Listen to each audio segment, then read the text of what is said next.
Hey Paul, what's that plant? Well, Scott, that is Jasminum polyanthemum, better known as pink jasmine. Native to China, grows, it's a vine, grows 25 to 30 feet. Definitely needs the support of like a wall or, as you can see, a fence here. But the reason why we're doing our episode today on this is you can see its beautiful blooms. It will blossom 2 to 3 times a year.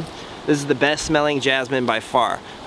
We have 3 or 4 types of jasmine here on our yard, but this one is my favorite because it just smells so wonderful. As you can see, it just will bloom profusely this time of year. This is after we had one good rain. It's mid-February right now, and you can see it will bloom again, I think in June or July as well.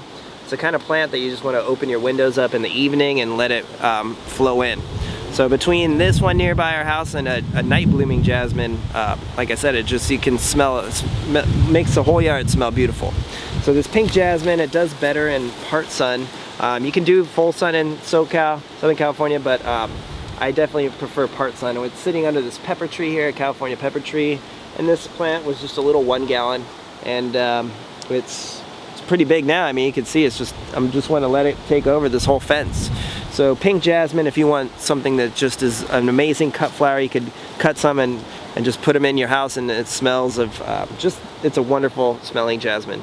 So pink jasmine, beautiful vine, as you can see here. So give us a like or a subscribe or both, and we'll keep some more vines coming. We have several upcoming episodes on some beautiful vines. Bam. Those smell good. Dude, it's creepy.